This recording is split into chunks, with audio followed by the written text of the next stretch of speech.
June 28, 2021. Jeremiah 33, 1-26. God's Word of Hope.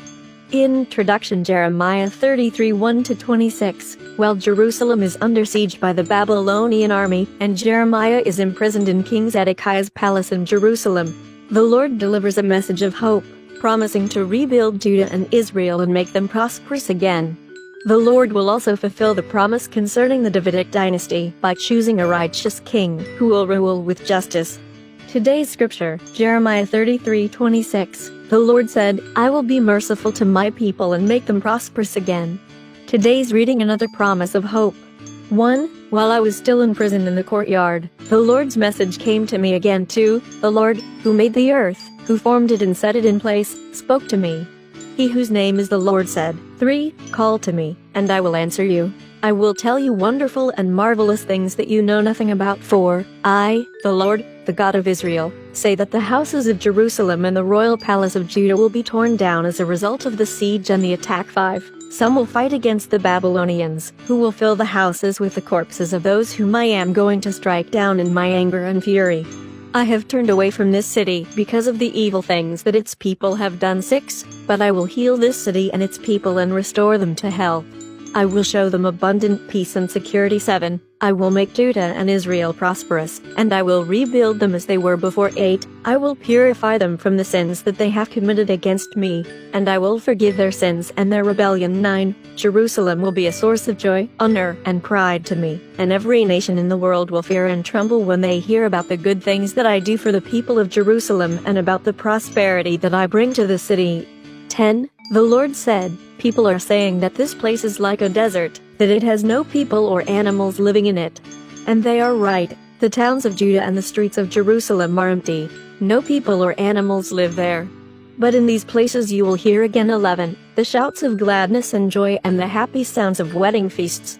You will hear people sing as they bring thank offerings to my temple. They will say, "Give thanks to the Lord Almighty, because He is good, and His love is eternal." I will make this land as prosperous as it was before. I, the Lord, have spoken.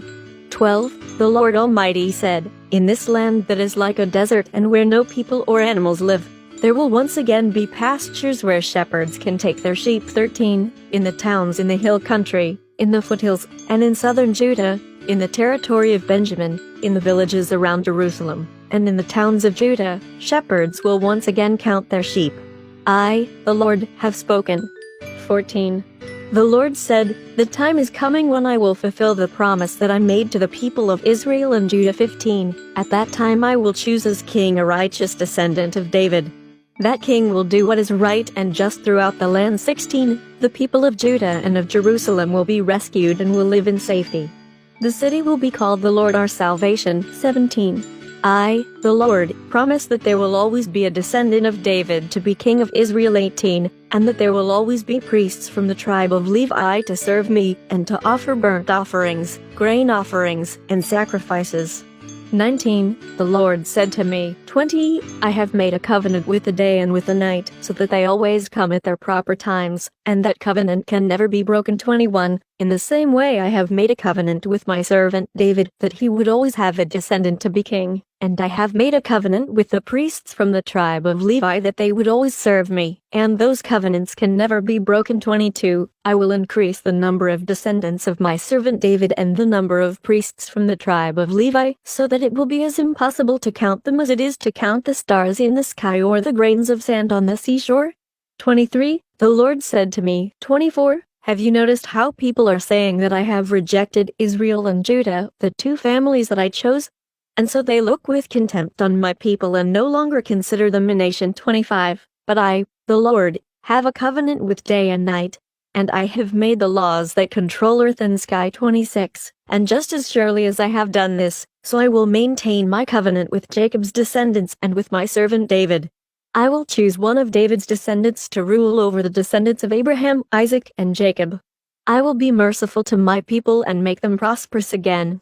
Reflect when Jeremiah receives the Lord's message, c. 588 BC. The destruction of Jerusalem is not far off. What aroused God's anger against the city? Verse 5. What does God promise afterwards? Verses 6-13. What covenants does God promise to maintain? Verses 19 to 22. Do any of the verses in today's reading offer you hope and comfort? Why or why not? Let's pray. God of love and mercy, my hope is in you. Trusting in your promises, I proclaim your everlasting love. You are the God of my salvation. Amen. Tomorrow's reading, Psalm 31, a prayer of trust in God.